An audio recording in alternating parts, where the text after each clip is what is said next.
Welcome back to Prepared for Parenthood. I'm really excited today. Our guest is Nina Ketscher, a holistic and integrative somatic prenatal and perinatal practitioner, educator, and mom.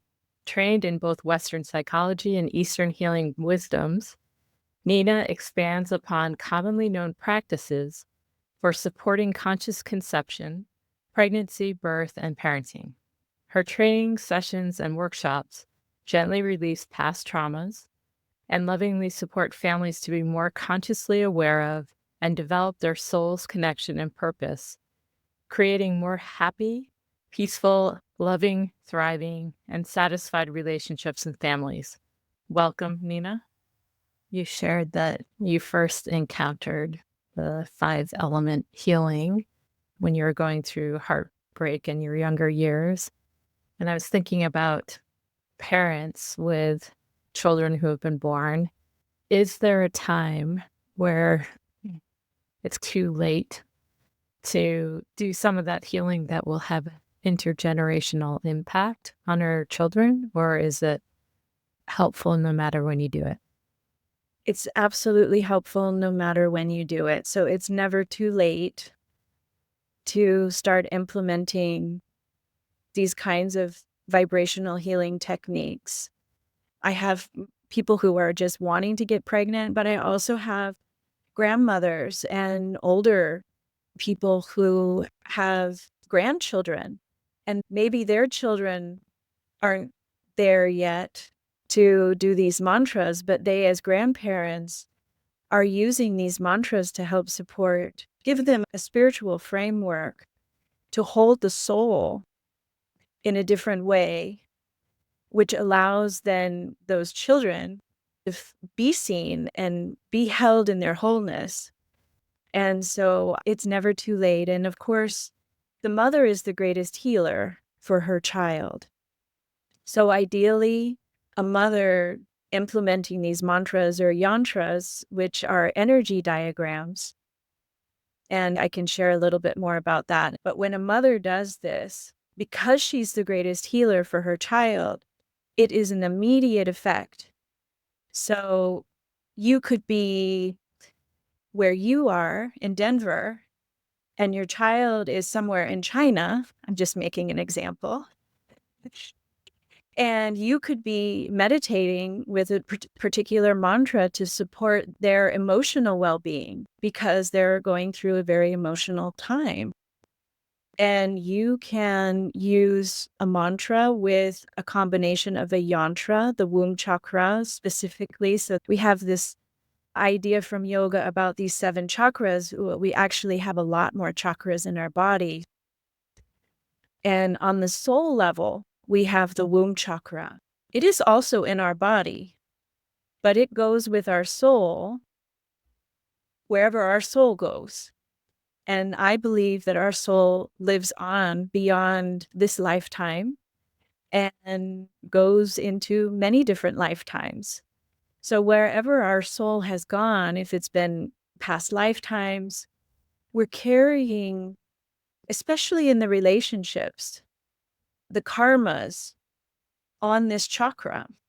And the teaching of the Holy Womb Chakra process is about removing the layers of karmas or what covers up our light and our knowing about who we are and where we've come from and what our purpose is.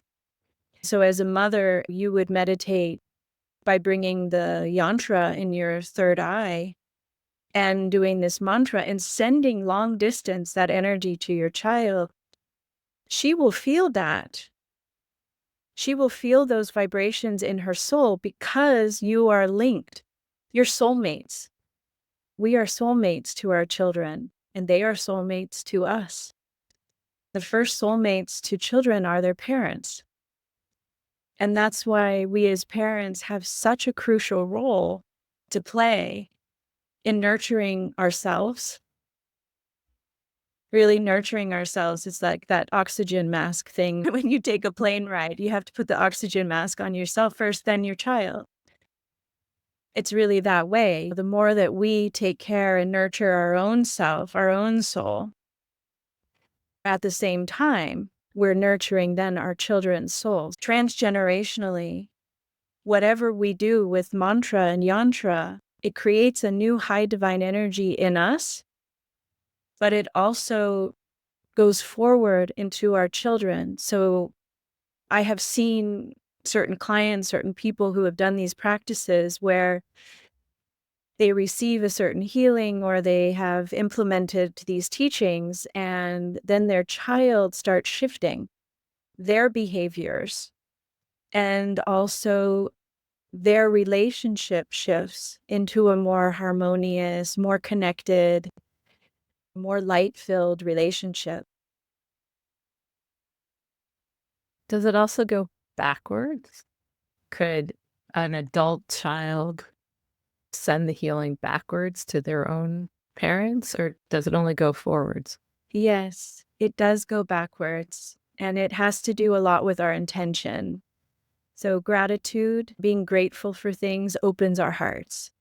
So having gratitude, and I love everyone who's teaching about gratitude practices because that is the ultimate way to open your heart. When your heart is open, then you can receive and you can give. So as a child, I did that when I was first learning these techniques. I thought, oh, my parents really need my support. And I was also working to heal my relationship with them. Some of the discord or the confusions that I was holding about our relationship, I would send physical healing to my parents. I would send emotional healing. I still do to this day. And it's a little bit what we do as children. We want the best for our family. And so, yes, absolutely, we can send it back to our parents, to our grandparents, because we're connected through this transgenerational line, and our ancestors were all connected. So whatever we do, it is affecting both forward and backwards. And it sounds like it also impacts others that we're not related to in some way. Absolutely, because when we're shifting ourselves, we're shifting the energy we're carrying in us, ourselves. We're becoming more light and divine in ourselves as a human being. We automatically are more calm and peaceful in relationship to others. And people will get attracted to your light and to the energy that you're carrying. And they respond differently to you than maybe they had some years ago. And you start seeing these subtle but very profound shifts in the relationships that you have, not only with family, like you said, but with those who you come in contact with in any capacity, whether it be grocery shopping to working with people and supporting them on all levels. And just to play a little bit of devil's advocate, I've always felt that without darkness, there isn't any light. Like you have to have that balance of both. And so, in your experience, when you are in a kind of lighter frequency, do you attract more light or more darkness? You attract both. The light can attract more light and more relationships that are healthier for you. But you can also attract more negative energy. It's a creation mechanism that when you're lifting up high positive energy, then you can also receive a lot of negative energy, especially from people who maybe have certain blocks or they're becoming jealous. That negative energy or their thoughts about you may come and affect you in a negative way. And so there are techniques that help you to balance and handle the negative energy that is in our creation, because there is both positive and negative. And right now, we're shifting now from the Kali Yuga into what's called the Sai Yuga, which is more of a universal time, a lighter time and more truthful time. And the Kali Yuga is more negative energy. So we see a lot of violence happening in our world through wars, through discord, through a lot of confusions. But that's also a mechanism for bringing up what we maybe need to look at to help to shift and change. So yoga is nothing but being able to take something negative or a negative energy that may be running in us or around us or in the world and help to shift it towards the positive. And as a person, because we're made of the 5 elements, we need to keep those 5 elements in balance. And we can do that in many different ways through the body, through Ayurvedic nurturing, or just being aware of different 5 element practices. Also, Chinese traditional medicine focuses on the 5 elements. It's a little different than the Indian tradition, but there's things that are similar. And there are techniques called decharging, which helps us to balance when we receive a lot of positive energy. We need to balance that as much as we receive a lot of negative energy. You can do that through implementing and practicing, engaging with the 5 elements. You can use mantra or you can just use intention. The more that you practice these things, you start to realize, wow, I really needed this. I wish I had learned this a long time ago, how to help me to balance the positive and negative energies that are happening around me with or without my notice. And that's often the case. We don't realize necessarily that our irritation that we're enacting out with our partner or our child is actually energy that was from someone else or from another interaction. And so there are different ways to protect from the negativity at this time so that they can be who they are and take their space. It sounds very needed work in our world today with everything that is happening. So there's hope. That's always good to hear. We're in a transition time where the light is coming back. Spring here in North America feels especially potent right now. It's a really inside out process. This transition is not happening to us, it's happening through us. And the more that we do things that help that transition to come forth in us, like letting go of the past and healing certain things and really embracing what we love, that transformation is happening through us. And it will be such a wonderful world as we move forward. It will take some time as each of us come into that light within us and nurture that soul spark within us. But we will get there as a humanity, and it's coming. And as a trained wilderness therapist, I'm always also thinking about, as you mentioned, our relationship to nature and the earth. I don't imagine animals are doing mantras and yantras. Plants may not be doing that. I don't know. But is there a way that as humans, we can also incorporate those to benefit the well-being of all the non-human beings on the planet and maybe beyond the planet? Yes. So actually, in the nature, if you look at Stephen Bonner's work, when you dissect certain fruits or you dissect certain seeds, you will see yantras, you will see geometric design. Nature just mirrors it, and we're not aware so much what the animals are doing, but I often think they're meditating because they're so quiet. And it may not be in our awareness, actually, of what they're capable of.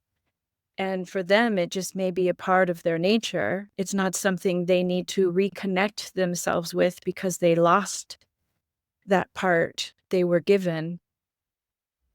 We as humans have a lot of knowledge in this world, which is very different. We have written papers and books and videos and all of these things, and the animals don't. They don't need that, and they just are.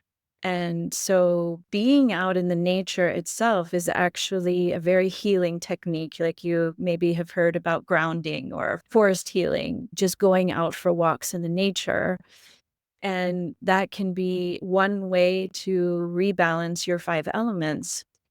And besides that, when we honor ourselves, we begin to honor nature also in a more profound way, including the animals, and we become more connected with them. We recognize that the trees are actually talking to us. They have vibrational healing abilities. That I know it's a hippie thing to hug a tree, but it's actually a really good thing to do. You receive a lot of the positive energy from the trees. They're like angels. And so when you're out in the nature, you're really connecting with the angels. The angels are living in the wind, in the sky element. So they're all around us. And when we are nurturing ourselves and we're being aware of our connection with the nature itself, automatically we're nurturing those animals and the creatures that are living.